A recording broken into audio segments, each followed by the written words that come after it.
Maşallah.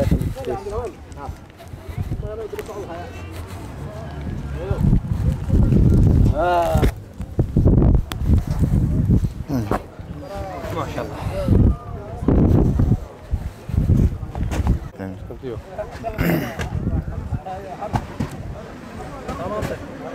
Avrupa Yetim Eli olarak şu anda Afrika'nın Somali ülkesindeyiz. Başkent Mogadishu'da bulunan Alisio kampında bulunmaktayız. Bizlere gıda paketi yardımında bulunan hayırseverlerimizin gıda paketlerini ihtiyaç sahiplerine inşallah biraz sonra dağıtacağız.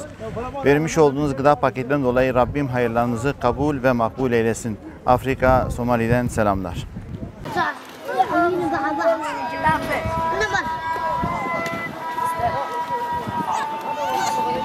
Kali?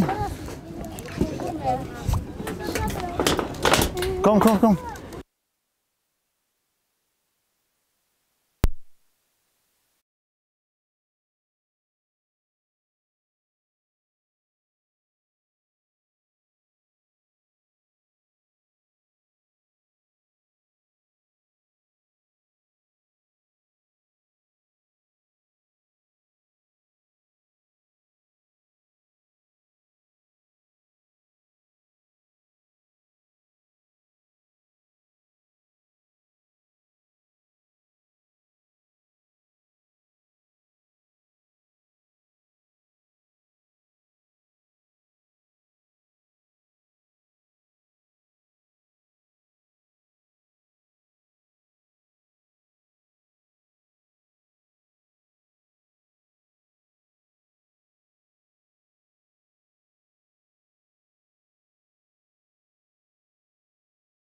Selamun aleyküm. Selamun aleyküm.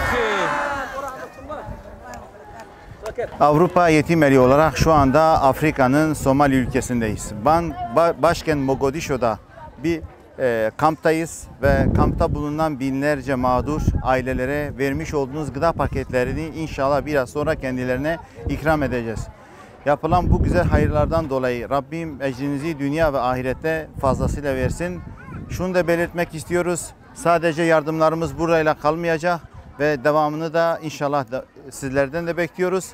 Daha nice mağdurlar bizden umutla yardım bekliyor. Gelen hayırları biz şu an Somali kamplarından onların bize vermiş olduğu hayırları biz şu an dağıtmaya başladık. Allah-u Teala hayırlarını kabul etsin. Rabbim onların ecirlerini kat ve kat versin.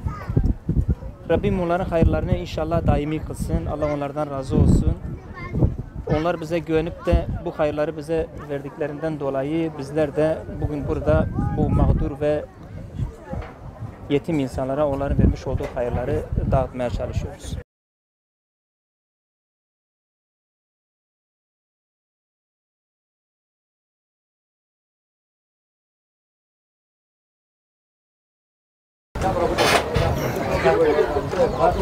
Teyzeciğim, sana gıda paketi gönderen hayırseverlerimizin gıda paketlerini getirdik. Gördüğünüz gibi gerçekten işler acısı bir durum. İnsan manzaraya baktığı zaman ne diyeceğini bilemiyor. Fakirliğin had safhada olduğu bir ülkedeyiz. Kuraklığın da verdiği etkiden dolayı bir gıda paketine o kadar muhtaç olan aileler var. Bizler bolluk içinde yaşarken bu insanlar bir gıda paketine muhtaçlar. Gerçekten duygularım darmadağın oldu şu anda. Ailenin halini görünce ne diyeceğimi de bilemiyorum. Affınıza sığınıyorum. Zor bir durum. Allah-u Teala kimseyi çaresizlikle, yoklukla imtihan etmesin. Yapılan hayırların ne kadar makbul ve değerli olduğunu bir kere daha görüyoruz. Buradan tüm hayırseverlerimize çağrı bu mazlum ve mağdurları unutmamalarıdır. Allah'ın selamı, rahmet ve bereket hepinizin üzerine olsun inşallah. Selamun aleyküm teyzeciğim. Allah razı olsun teyzeciğim.